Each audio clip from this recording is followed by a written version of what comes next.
Oh, sorry. Uh-huh. For what? Oh, okay. Oh, I can stay for, yeah, I can. Hey, Jenny. Mhm. Oh Hey, my God, sorry. I think I'm able to unmute myself. I'm not able to start video though. I am in the same boat. Yep, Oh, the sorry. next three of us. Change that.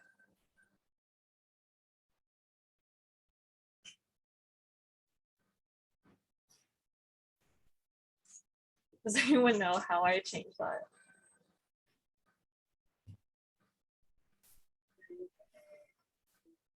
Oh. Okay, you should be able to start your video. All right. Thank you.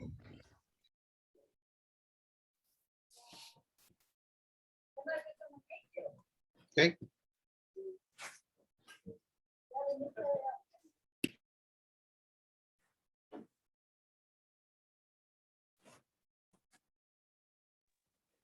And then once we get started, we can probably turn off the, or we can adjust the option to show or to hide the non-video panelists. So just to show Eli and then our 5 panelists. Great. And then Anna, do you know if do I pin all of the panelists here simultaneously or just when they're like answering a question or speaking?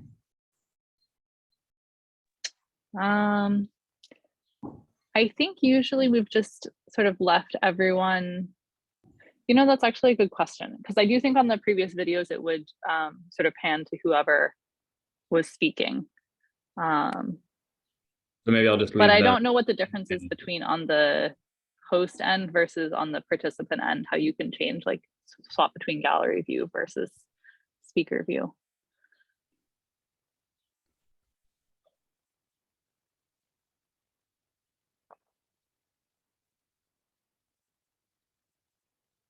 I think we're waiting on Dr. O'Banion and Dr. Spitalik. So hi to all the panelists. My name is Eli. I'm going to be the moderator. I'm at Oregon Health and Science University. I'm a second year. Could I just have briefly all of you just like give me a quick hello, just to make sure your audio's working? Hi, Eli. This is Brian. Okay, awesome. Hi, it's Saul Hi. Schaefer.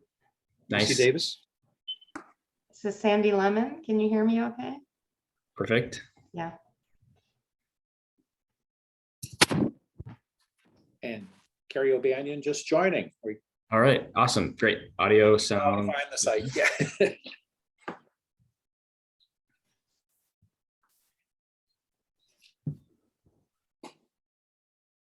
Have any of you served on the APSA like webinars as panelists before? I think I might have. Cool.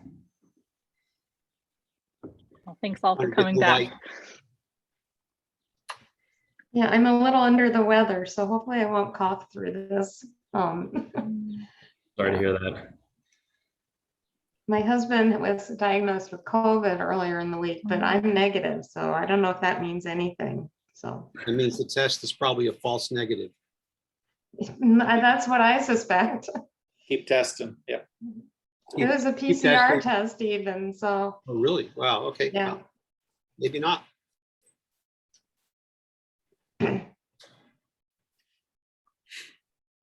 So who are the, just for my information, who are the students, I guess students that will be on this? So I think we're gonna have a mix of probably folks who are currently applying this application cycle to dual degree programs, and then also a mix of folks who are kind of trying to learn about the physician scientist path, and then folks who are maybe applying in next year's. We have actually quite a few submitted questions from the registrations, and they're a mix of questions about the current application cycle, as well as questions just about like, why would I want to do an MD PhD or a DO PhD and not just one or the other? So a good mix, I think. So I'll show my ignorance. Are there DO PhD programs? There are. You're I don't know. you're looking at one of them. Oh, really? Okay, I didn't know. So hi, I'm the co-director of the DO PhD program at Michigan State. There are Okay. actually only 6 in the country, and we have as many students in our program as all the others combined. And we have 39, so Wow. it's not a large body, but it's there.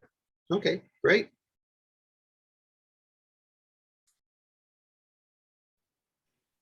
And our audience today will be coming, they'll be joining us from all over the country. We have registrants in many different states from many different institutions. And I think we'll probably wait a few minutes after 7 p.m. just to let folks trickle in. And I'll probably kind of get going. I don't know what, 7:03, 7:04, probably a good time. Okay.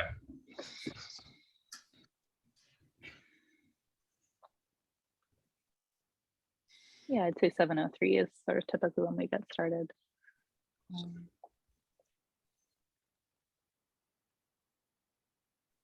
It's nice. You can actually look at the attendees as they trickle in.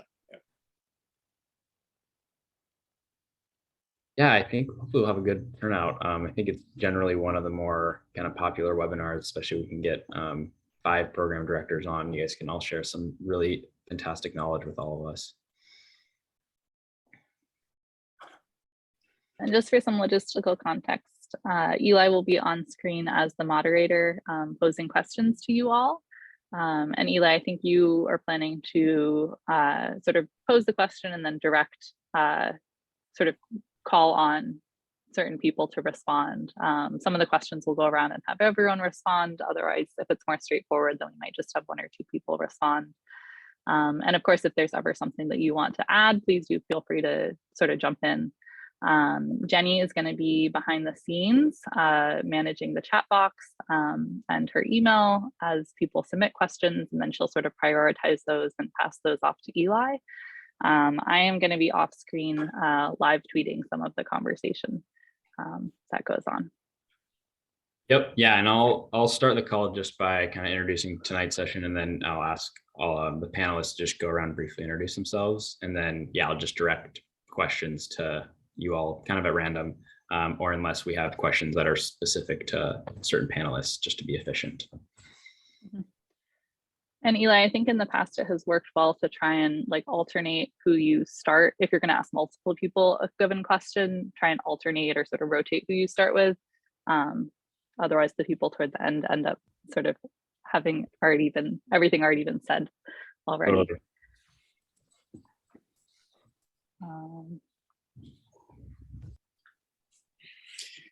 And then Eli, do you want to just walk everyone through what we're planning to do in terms of recording tonight? Of the session? Yeah, good point. So tonight's session is recorded as like the previous APSA webinars have been, and we usually store them on the APSA website for folks to view after, folks who have registered and weren't able to make it tonight.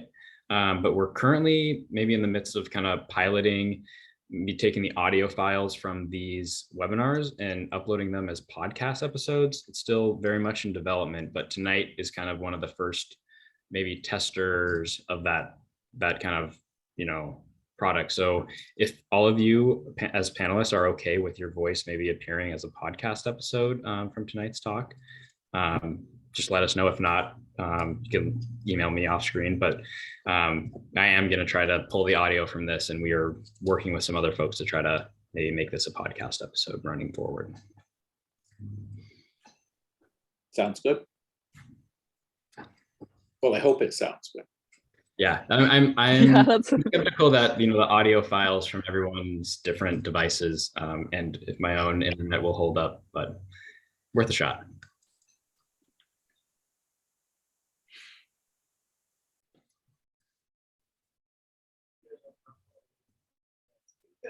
Do any of you have any questions before we get started?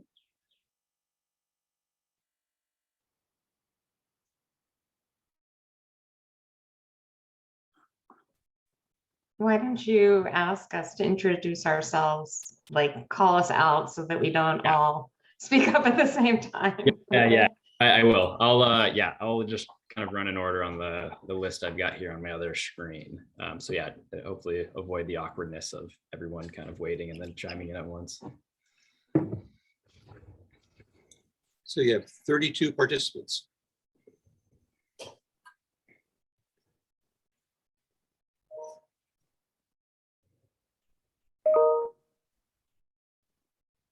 That's pretty typical of where we usually are around this time. So I'd say probably in a minute or so you can get started. Usually some more people will trickle in. We had about 96 people registered for tonight, but typically they don't actually all show up the night of, and many will watch the recordings afterward.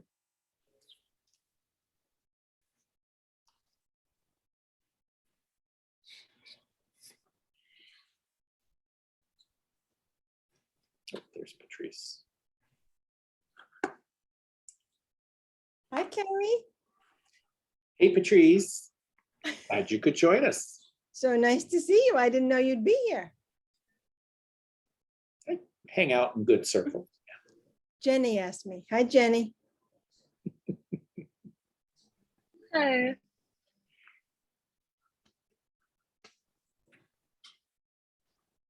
All right, I think we have all of our panelists now. Is that right? Hi, Dr. Spitalnik. My name is Eli. I'm gonna kind of moderate the session here tonight.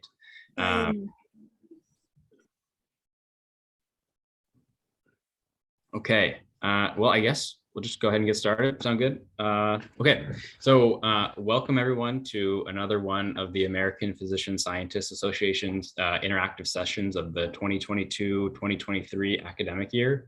We are pleased to host tonight's session with program directors to answer general questions about physician scientist training and the application process to dual degree programs. And just as a reminder, tonight's webinar is part of our ongoing Supporting Applicant webinar series.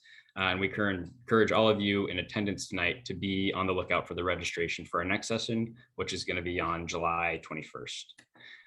So now I'd like to have our wonderful panelists go around and introduce themselves, including their current institution and role. And just to be efficient, I'll call on you by name. How about Dr. Spitalnik? Mind introducing yourself?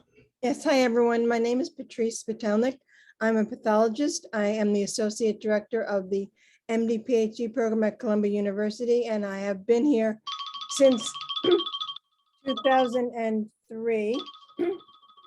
Sorry, it'll stop. And I worked with Kerry when I was at the University of Rochester, and I have enjoyed my role here very much. And Jenny Jin invited me to this session tonight, and I'm very happy to be here. Wonderful. Thanks so much for being here. Okay, next, Dr. Schaefer. Well, good evening, everyone. My name is Saul Schaefer. I'm internist and cardiologist here at the University of California, Davis, in the hospitals in Sacramento, universities in Davis, Northern California. I've been the director of the MD PhD training program here for about 10 years. And I'm happy to be part of the panel. All right, Dr. Lemon. Hi, everybody. I'm Sandy Lemon. I am the co-director at the MSTP program at the University of Miami. I am also professor of molecular and cellular pharmacology. I've been a director here since 2006, but my experience with MD PhD programs actually goes all the way back to 1994 when I was a professor at Case Western Reserve. All right, thank you. Dr. Schutte, and I hope I'm pronouncing your name right. Please correct me if I'm not. Oh, that's great. Hi, I'm Brian Schutte, and I am Associate Professor of Microbiology and Molecular Genetics at Michigan State University. And I'm the co-director of the DO PhD program here at Michigan State. And happy to share and tell you a little bit about our unique program. Wonderful. And Dr. O'Banion. Good evening, everyone. I'm Kerry O'Banion. I'm a neuroscientist and professor here at the University of Rochester in Western New York. And I have been director of our MD PhD training program here for, gosh, over 20 years. I'm delighted to be part of this session. Wonderful. Thank you all so much. And I really just want to thank all of you as panelists for being here tonight and taking time out of your busy schedules to share your wisdom and pearls to folks, who are interested in thinking about a career as physician scientist. So my name is Eli Wisdom. I'll be your moderator for the evening. I'm a second year MD PhD student at Oregon Health and Science University. In the chat box is Jenny Jin. She will be moderating or kind of feeding me questions that you all in attendance will submit. So please submit your questions that you have to the Q&A or the chat. And then behind the scenes live tweeting this event is Anna Kolstad. And for those of you who are going to step away or miss a piece of tonight's webinar, we will have it recorded and saved on APSA's website. And right, just as a reminder, please submit your questions to the Q&A box here. And I think that's all the announcements I have. I'll go ahead and start by asking some of the questions that we had submitted via the registration pages. So I'll go ahead and get started. So I'm going to ask my first question to Dr. Spitalnik, and that is, what are the benefits of a dual degree program versus just an MD degree program? Excellent question, Eli. I have an MD and I really like science, and I've had postdoctoral research experiences, and I teach, I run courses for the medical students at Columbia, the histology and pathology course. I've been the course director for 15 years. So I get to see MD and MD PhD students. And when we're, all of us, evaluating applicants, we're looking for people who really want to do basic research for most of their career. And they want to do that with the knowledge of medicine, understanding how the science fits with medicine. They have a unique perspective. They've got the breadth of medicine and the depth of a scientific question. And each one of those degrees by itself does not allow you to have that much experience. I don't know if that answers your question, Eli, but I also take part in a PhD program for students who want to have a clinical experience, and they too have a very different view of medicine. They have a much deeper view. So I think if you want to have both views, this is the degree for you. That was a great answer. Anyone else on the panel have anything to add there? So I'll weigh in. I agree with everything Patrice said. So I think the key thing is, and I'm an MD, I also have a basic science lab. But I think if you're going to do basic research, you need to develop a depth of expertise that just doing an MD will not give you. Doing an MD and a PhD will give you both the clinical exposure and that depth that you need to actually have a really good scientific inquiry and program. Now, you can do that in an MD PhD or DO PhD program. You could also do that getting an MD and then a postdoctoral fellowship. But I think it's critical that you devote the time to become an expert. If you don't do that, you're always going to be kind of behind others and relying a great deal on the expertise of others. You do want to collaborate, but you don't want to be behind. Okay. And Dr. Lemon? Yeah, I just wanted to make 2 points. The other thing to add to everything that's already been said is I think that if you believe that you do want to combine a career with research in science, research in medicine, when you do it in an MD PhD program, you not only are doing an MD and a PhD, but it's an integrated experience, much like your career would be in the future. And in addition, you get a lot of support and professional development. It's being part of a program.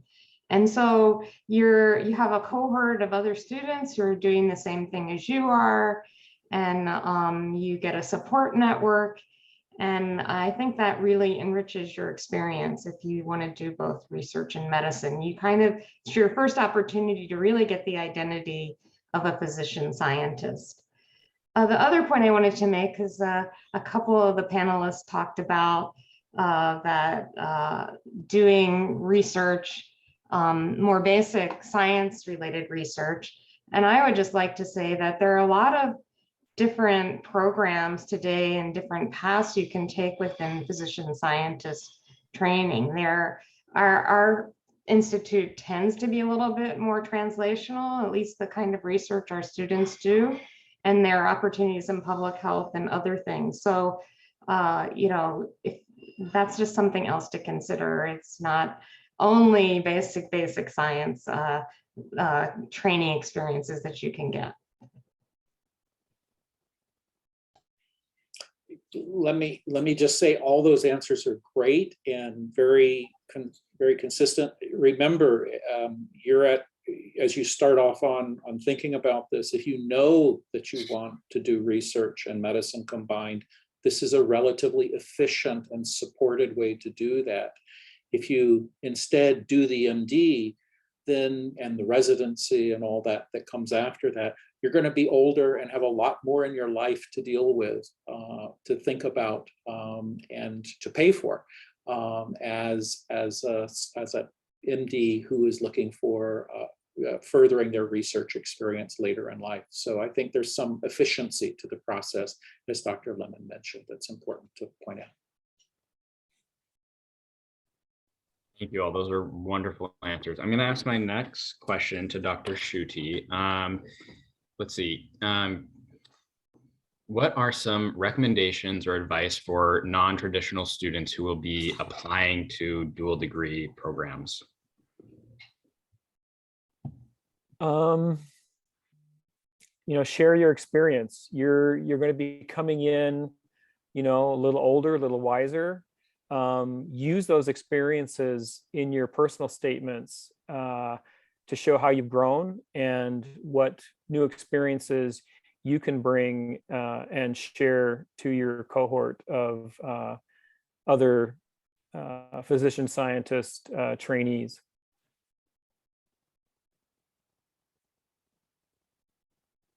Okay, I'm going to ask my next question to Dr. O'Banion. And this one is just probably geared towards folks. Can I make a comment about the last question? Sorry.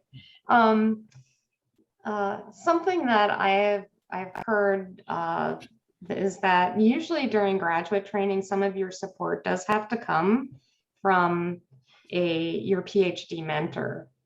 And so sometimes students there's non-traditional, like Dr. Schutte described, where maybe you've done something else for a long time. And then there's non-traditional students who are doing PhDs in areas that aren't traditional.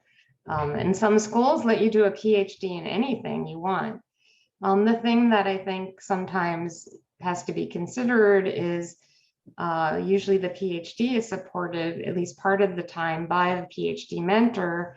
And so you will have to face that mentor being able to get support for you during that time you're doing your PhD. So that's just something else to consider. It can be more challenging. Well said. Yeah, good points. Okay, so to Dr. O'Banion, this is a question that I often see all the time, but what sort of experience and how much is required for a competitive application to dual degree programs? Well, that's obviously a question we get a lot from people interested in these programs. I've always talked about, in answering that question, the desire to see applicants who have had what I call a substantive research experience. And what I mean by that term is sufficient time first to let them know what they're getting into and to be convinced that they want to continue to do research. And what that means is probably something more than a 8-week summer rotation or something like that, where all the experiments worked. Science doesn't work like that. Experiments fail. People have to recover from that to move forward and to experience those starts and stops. That is just part of the scientific discovery process. So my own guidelines are a year or more of such an experience. often in the same laboratory, and some ability to show, to demonstrate that the student has been the main driver of that research. That could come in the form of a great letter from a mentor describing their role in the lab. It can be evidenced by them submitting abstracts or manuscripts, none of which are absolutely required, but they all help the application in terms of recognizing that the student knows what they're getting into. And it's also, it can come through in the research statement that the student provides in their application about how they talk about science. And that can be very informative to us as well. So I would say they need to know what they're getting into and to be able to convince us of that. Thanks so much. Does any of the other panelists want to chime in on that question? Yeah, I'll just add, I like to see students, and it's almost become an expectation that they've communicated their science. And this is, again, this is how you know that they've had that substantive experience, because they have presented at meetings, or even better, they're a co-author on a publication. So, you know, you need to, when you're talking to your PI, you got to say, you know, I want to go and become and train to be a clinician scientist, and I need to demonstrate to that admissions committee that I'm really serious about this. And the best way I can do that is to demonstrate that I've communicated my science. So give me those opportunities and help me position myself to be able to demonstrate that. And I'd just like to add that if you're thinking about why we think this way, it's because we run these MD PhD programs and we watch how you do and the outcome, and we want you to succeed. So we want to match you properly with our program so that you do succeed. And if you don't have that kind of experience, you'll be disappointed. Like Dr. O'Banion said, things don't work. And the people that handle it the best are the ones who had the toughest time before they came. And the people who think everything's going to work are going to not be very happy. So we want to match you well. That's why you should remember it. Make it really tough on yourself before you get here. So I think one other thing, maybe just reinforcing what others have said, and that is what we look for is evidence of a commitment to research, broad research, laboratory, clinical services, health science, whatever. Because it is a long haul. It's 7 or 8 years. And I think the worst outcome is for people to go into an MD PhD program, realize a year or two into it that, oops, I really don't like research as much as I thought, and then drop out. So that they've taken the place of another student that would have pursued the program, and it impacts their career. So showing evidence of stick-to-itiveness and commitment, I think, is important. Not sure that's a word. No, we got the point. Thanks so much. Actually, Dr. Schaefer, I'm going to ask you another question here. Sure. And this is a question from the chat.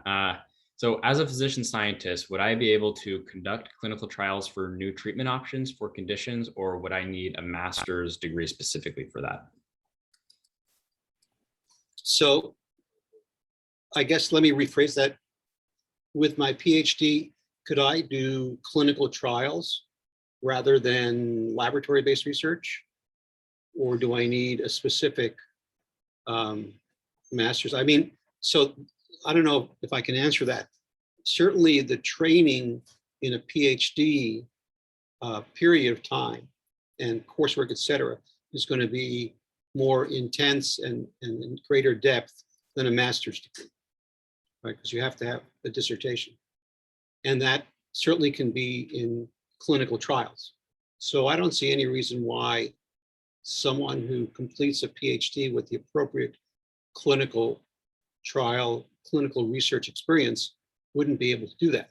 We have a CTSC, Clinical Translational Science Center here at UC Davis, and one of their missions is to support clinical trials here at the university. So one can be associated with faculty in the CTSC, get their PhD, and do that kind of work. Okay, awesome. Thank you. I'm going to ask a question now to, let's go to Dr. Lemon. And this question might vary program to program, so I might open it up to everyone after, but are MD, PhD applicants just considered like for the MD or the PhD program if they are no longer considered for the dual degree program after they've applied? So at our school, you apply to the MD PhD program, and let's say you are accepted into the MD PhD program and you decide you don't think you want to do that. When you decline that offer, you're declining that offer to both the MD and the PhD program. However, if you decide you want to attend medical school here at for example, you can write to the Office of Admissions for the medical school and tell them you would like to be transferred to the straight MD pool. So basically, you are applying to both, and those are linked offers. But if you decide you want to just do straight MD, you can apply to the other. And I'd often have people want to apply to straight PhD, but I would assume the same as for that. So can I ask a question? Even though I'm not a student? So Dr. Lemon, so let's say someone applies to an MD PhD program, and I'm asking because we're wrestling with this right now. They don't get accepted to the MD PhD program for whatever reason, but they would get accepted to the MD only program. Can those students be offered an MD acceptance only? Yes, but they do have to inform the medical school, and they would have to be reviewed for an MD student position. So there are times you can imagine where we're looking for something different than the medical school. And so if someone decides they want to do MD training only, they might have different criteria that they want to apply to that candidate. So I hope that answers the question there. It used to be we allowed students, if they had the MD and the MD PhD offers were kind of separate. In other words, if they had an MD PhD offer and they declined the PhD, they didn't want to do the PhD, they could accept the MD offer. But we actually changed that because we found that most of the students, if they didn't get an MD PhD offer, they were going to go to some other school or offer they have. And so it made no sense for us to continue to do that. So let me just comment. I think it does differ from school to school, and I think it's worth just understanding that. When you fill in the AMCAS application, some schools like our school do allow you to check the box. If I'm not considered for an MD PhD, I'd like to be considered for the MD. And we do have a process because in our interviews, you are interviewed by the MD applicant pool, just the same as every other MD applicant. We do have a process of providing a mechanism for students to enter the MD if they don't get into the MD PhD. But having said that, it's not that frequent because typically the students who are strong candidates for the MSTP are also strong candidates for the MD, and so they get into the MD PhD through that mechanism. But there is, for some schools, as a difference in ways that's handled. Yeah, I would That's say at something- Columbia, ours is the same. We have the same. That most people do not choose to go to Columbia if they don't get an MD PhD program. But the medical school does interview, and they look at every application after we do. And we tell them our decision, and then they make their decision. yeah, I would just like to say, in addition to that, is there's a timing issue here too, though, so usually sort of an MD PhD offer or a medical school offer could come kind of late. And so you might not be eligible for the financial aid might have already been given out for the straight MD program by the time you are making this decision. So keep that in mind. It's better to be pretty sure about what you want to do.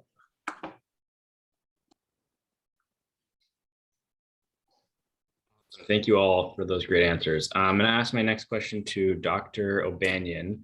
Can you discuss the different types of MD PhD programs like MSTP specific programs, non-MSTP? Can you kind of tease apart the differences there for audience?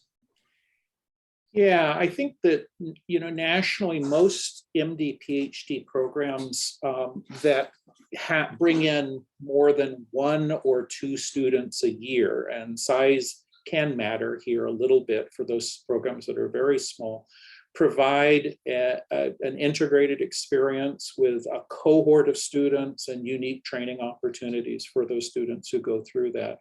And so those programs, and I'm going to throw out a number, but it's probably not correct. There's probably 60 or 70 such programs at medical schools in this country.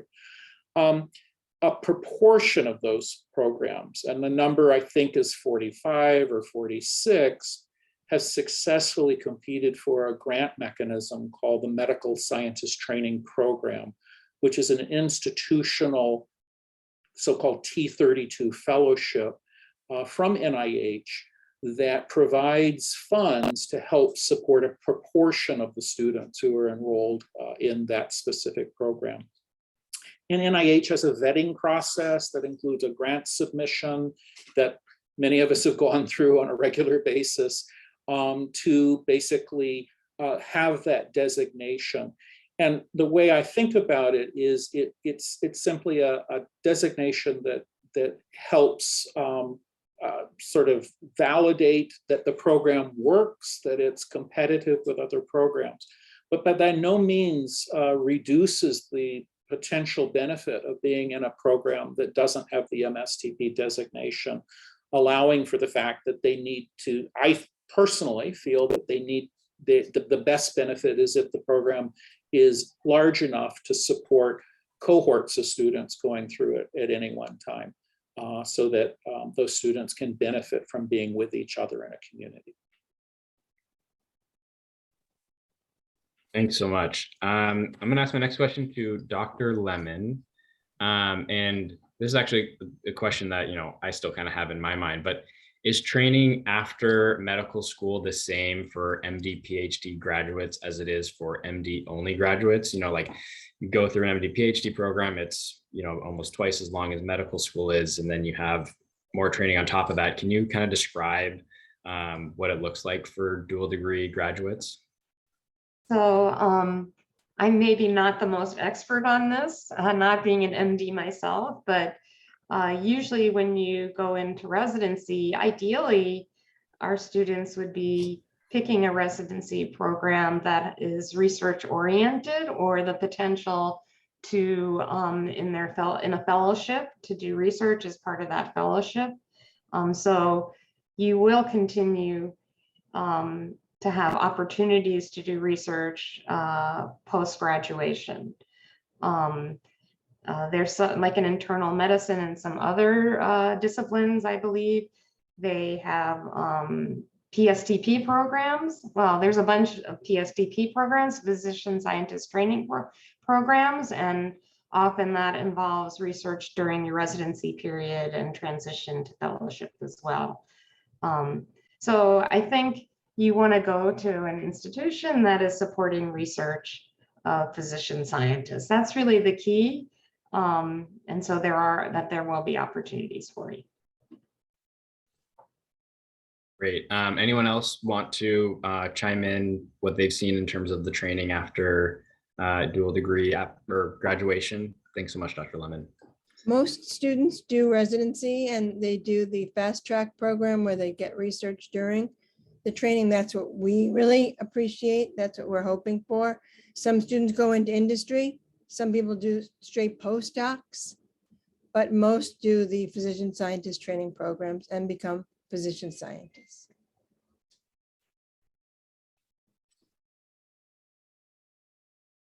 Dr. I'll unmute, thank you, and add that different residency programs have different opportunities for students to do residency. And so Dr. Lemon mentioned internal medicine having these so-called short tracks or research residencies that allow you to integrate research experience into your residency and thereby shorten the full time. But many residencies, there's an absolute requirement, just like medical school, in terms of the amount of training you need before you can see patients as a practicing physician. There are board exams and all of that follow afterwards. So the absolute amount of time required for a physician scientist to do their clinical training might only be shortened by a year or so relative to other physicians who are having similar training. And often it's extended longer because they do fellowships in specific disease areas and become specialized in very specific areas, which is one way to help mesh the research and the clinical work that you're doing. So being a general surgeon isn't very specific, but being I can make up anything, but being a person doing a very specific type of disease, like a neuroimmunologist or something, can help link the two fields together. So you think long-term in terms of that career process. Okay, thank you. My next question to Dr. Schutte, and maybe you can chime in too about the DO PhD program, but how does an applicant narrow down their search for schools, and how can they best evaluate their fit for each program? Well, I guess the first question is, do I want to be an allopathic physician or an osteopathic physician? And so you have to do your homework and look into those two philosophies and disciplines. And if you're interested in the osteopathic field, which is, it's common in Michigan, but it's less common in the rest of the country, it's really highly recommended to get that experience of shadowing with a DO to see how it works, how it differs with the allopathic medicine. But I guess the other big thing is the science. You want to become a physician scientist, and so it's the research, and that really is what we focus on. And I guess one of the things that we do uniquely in our program is, in the 8-year program, we start you out in graduate school, so that after the first year, you then go to medical school, so that you can be continuing and be thinking about the medicine that you're learning can be shadowed with the science that you're going to be doing in your dissertation research.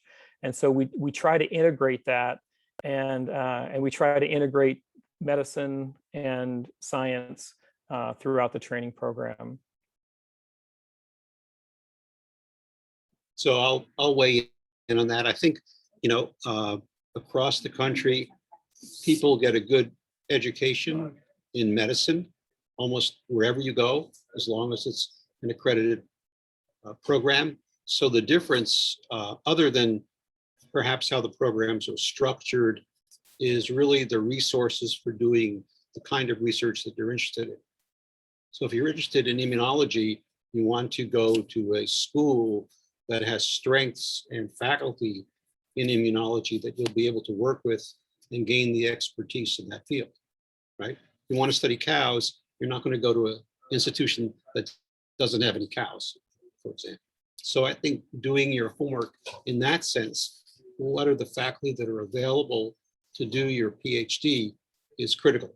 And once you narrow that down, depending on your research interest, those are the schools that I would focus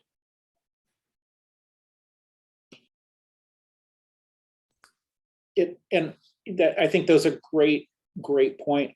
I'm actually sneaking a look at the chat, and there's a question about can MD PhDs do work that's not directly related to clinical work? And I want to say absolutely, but you need to find an institution that supports that work. So the example here is bioinformatics.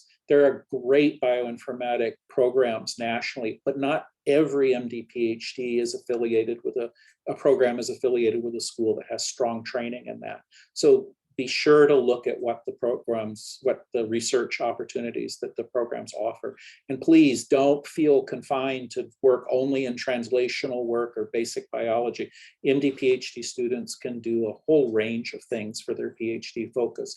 And it need not be related to what you did as an undergraduate or in a gap year.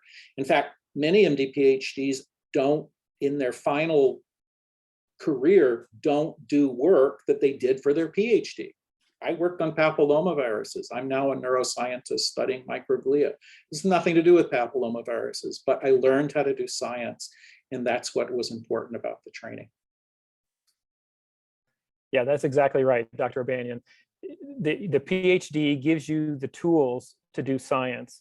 It's not pigeonholing you into a particular area. In fact, as you continue to train, your thinking, your interests evolve, and you should follow that naturally and let yourself continue to grow. I got my PhD in biochemistry. I haven't done biochemistry in 30 years. I do genetics. So, and that would be your experience as well. And we have some very successful students who did PhDs in cancer and then became cardiologists and doing cardiology and bioengineering PhDs. And we have bioinformatics. People came to do epidemiology and now doing bioinformatics. So don't think that learning how to be a scientist is being the scientist. You're just learning how to do it. And then when you become one, then you have all the pressure on you. Truly. But keep doing it. Great answers. Thank you all so much. I'm going to ask my next question actually to you, Dr. Spitalnik. And I just saw this one pop up in the chat, and it made me, I also have a friend who asked this exact same question to me a couple of weeks ago, but what would you say to international students interested in dual degree programs? What does it look like for them applying to dual degree programs here in the US? Well, it's a difficult time in the world. We all know that. We're all trying to do the best we can. And the American government funds American citizens and permanent residents. So it is harder to get funded as an international student. It's harder to get licensure and visas. So all of that is much more difficult. So I would say, I don't know how many programs take international students. We do. And our researchers fund them because they can't be on grants. And it's a higher bar, unfortunately. We'd rather it weren't this way because we all want to welcome anyone who's capable of doing the work, but unfortunately, it is a higher bar. And let me just add too that for international students interested in osteopathic medicine is a phenomenon really only found in the United States. There are DOs that are working in Canada as well, so they're welcome in Canada. But if you are interested in osteopathic medicine, you are going to likely stay in the United States or in Canada to be a physician. And so that's an extra challenge. I just wanted to draw the people on the webinar's attention to the AMC website, which has listed there something called it's a fact sheet, and it has a list of most of the MD PhD programs, and one of the columns is whether they consider international students. So you can start there to see who is open to that, but I have heard that it's in your interest to contact them directly to really find out what their policies are about that. We probably have 1 or 2 international students per year. Wonderful. And thanks, Dr. Lemon, for noting that too about that facts report. We'll see if we can get that put in the chat. Actually, Dr. Lemon, I'm going to come back to you with a question. And this one kind of gets at, we had a couple questions regarding like the different essays that dual degree applicants have to fill out. So you have your MD PhD essay, and then you also have your MD essay. Can you kind of tease apart the differences in those essays? Why is there potential redundancy? And maybe do you at your program have separate committees reading the different essays?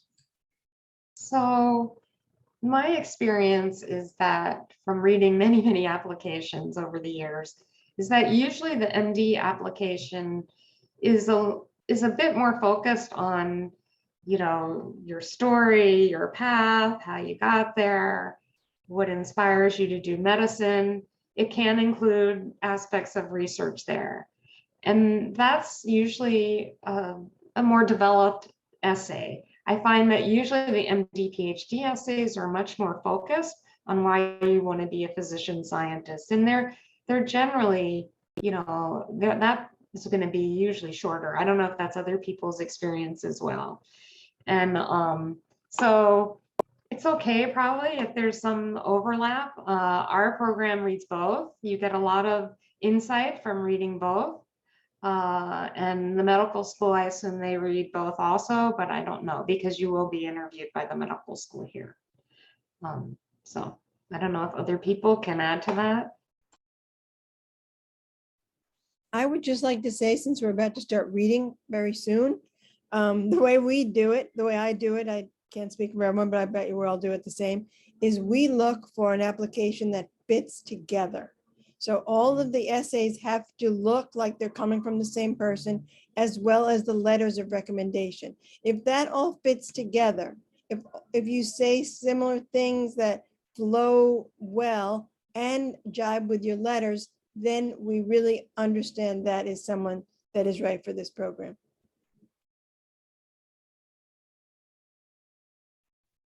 Thanks so much. I'm going to ask my next question to Dr. Schaefer. Is there any stigma around gap years, more like in the sense of using them as a way to obtain more experience that I wasn't able to get during my schooling years? Can you comment on that? So, so I don't think there's a stigma. There was a survey recently looking at what percentage of students went through a gap year, and maybe someone remembers the number, but it was a substantial number of students that actually did a gap year. And you know, there are many reasons for doing that. One is to gain more expertise in an area, to bring up your GPA, you know, and so we don't have any bias for or against the gap year. It depends what you did and where you did it and how you did well, how you did. So one of the things that I've found is that pretty much everyone has a 4.0 in a gap year. So a 4.0 in a gap year, at least in my estimation, doesn't help you very much, because if everyone is extraordinary, then extraordinary doesn't count. But so I don't think there's any detriment to it. And it's pretty common.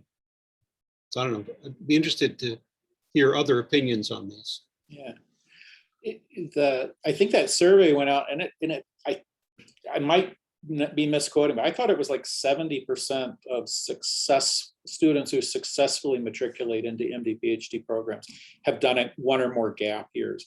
And to me, that's scary, because it's suggesting that you have to do that. And I would really fight against that. If you've had that, again, substantive research experience as an undergraduate, which means you worked in a lab for a year or more, maybe you did a senior thesis, maybe you did a series of summer research, intensive research activities, that may be sufficient. But again, if you're not convinced that you've had enough research, you probably need to do more research. And using a gap year to accommodate that extra time is a very good use of your time. I would add that for MD PhD applicants, and there may be differences of opinions here, there is a typical expectation that students will have done at least enough clinical experience. Again, I use the term to know what they're getting into, but the amount of experience is probably variable among programs. And you need to at least satisfy people that you understand a little bit about being a doctor or being in a clinical or service-related setting. But doing a gap year to spend 2 years doing clinical work is not a great way to prepare for an MD PhD application. That's what I'm suggesting. So limit that experience to kind of what you need and focus on the research. Thank you so much. Okay, so I'm going to ask a question now. Let's go to Dr. Spitalnik. And this was actually one, yes, submitted by email. So how does the balance of patient care and research compare between laboratory medicine specialties and others like neurology and psychiatry? You know, and another follow-up question, is it common or possible for pathology MD PhDs to have a 50-50 split? So I'm going to try to understand the question and maybe people can help me here. The question is, what type of physician scientists are pathologists? Yeah, I think that plus just kind of the different specialties in medicine and how that relates to a career as a physician scientist and the time requirements of different specialists. Well, medicine, people can be any kind of specialist in medicine and focus on a disease, as others were saying, that you're an expert in, and you study that disease and you see patients. And you have, if you're a neurologist, you may see only patients with ALS and study ALS. As a pathologist, it really lends itself well to being a physician scientist. Frankly, in our department right now, I'm kind of bragging, so I'm very happy about this. We have 3 or 4 of our alums in our department as assistant and associate professors. I'm very proud of them. And they do transfusion medicine, they do neuropathology, they do coagulation, and one does clinical chemistry. So you see that there are MD PhDs who do all of those different fields. They do basic research, are grant funded, and they do testing related to those areas. And those are recent alums of our program. I'm very proud of them. 4. So I'll weigh in on that. I think it's important what clinical specialty you choose. There are exceptions. There are MD, PhD physician scientists in areas like neurosurgery, where they operate 1 or 2 days a week and then have research programs. But I think it's far easier to do that if you're in a specialty that doesn't require a lot of clinical service, that doesn't have, let's say, operative skills, general surgery, or cardiology. I think it's really hard to be, let's say, an interventional cardiologist and run a research program as an MD, PhD. Just if the clinical demands are high and you can't limit those, and that's going to materially cut into the time you can devote to research. And over time, that's going to impact your career, because if you don't have the time to do the work, to write the grants, to write the papers, then it's sort of a negative feedback loop where things will get worse and worse. So, you know, if you do softer specialties, such as internal medicine, pathology, pediatrics, endocrine, ID, those are areas where you can more easily devote time to research than in more physically or time demanding medical specialties.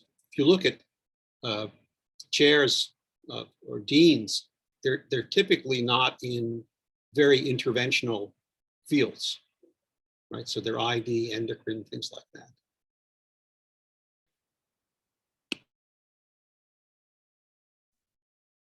Great answers. Thanks so much. I'm going to ask my next question to Dr. Schutte, and this was one we got in the chat here. So for the significant research experience essay, how should applicants go about not disclosing unpublished work, but still convey the technical skills and the understanding that they have about their project's significance? Yeah, that's hard. Hopefully have a, talk to your PI, first of all, and find out what they're willing to disclose. It's, I think it's pretty rare to have a application that says, this is IP and I can't go into the specifics. But I think you can, even if that were the case, I think you can convince a reader that you are a budding scientist. You can talk about the broad questions that you are looking at. You can talk about hypotheses. You can talk about maybe not specifics about results, but approaches and what the justification for the hypotheses and the approach that you took were. So you can sound like a scientist even without disclosing IP.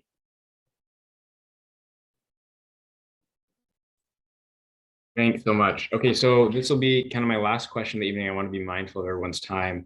I'm going to ask, let's ask Dr. Schaefer, and this is a question that I think is really important and maybe a potential myth, but how important are publications for an application to a dual degree program? Do applicants, mandatorily need publications in order to be competitive? And what does that kind of look like? That's a great question. So obviously, if you have a publication or more, that demonstrates the fact that you not only did the work, but were able to at least be part of writing it up, communicating it, having those skills and having the knowledge. I don't think it's a requirement. It's really more important to demonstrate the time commitment for that project and the future time commitment to a career. And then in the interview process, demonstrate that you understand, why the project was done, what you discovered, et cetera, et cetera, et cetera. So, it's helpful, but it's certainly not necessary.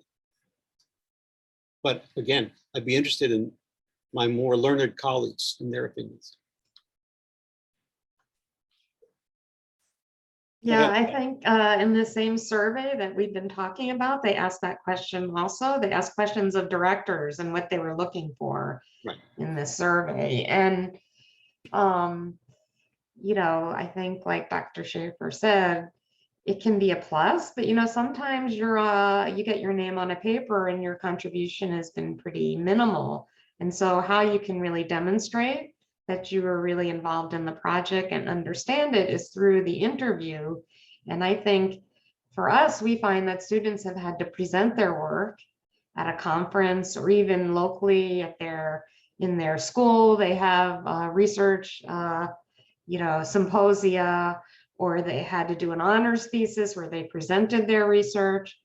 If you've had that experience, you're going to have organized your thoughts, how you need to present your research, in a coherent way. What's the big picture? And then, what did you actually do? And so I think that is really important. A lot of students are taking postbacks because there's this lore out there that you have to have a publication. Well, I found that a lot of times our students' publications from their research groups don't come out for a couple of years later. And so the possibility that you're really going to have a publication when you apply for an MD PhD program is, it's not necessarily that high. So the word I like to use is ownership. Demonstrate ownership of your project, of what you did on it, and be able to give chapter and verse of why and how. And that doesn't necessarily require a publication, although that's nice, but you can do it without. And the way I think we all think of this is kind of luck, the luck of what lab you're in and what type of PI you have. And what Dr. Schutte said is true. We're looking for someone who drives the research, which is not going to happen that often in an undergraduate. So we don't expect it. We're looking for people with passion who care about, who can't live without doing this crazy life. That's basically what we're looking at. If you all cannot live without wanting to do this, then you should do it. And that is really what we're looking at, look for in these applications. You show that you really want to do it, we'll see it. And if you don't have a publication, we won't expect it.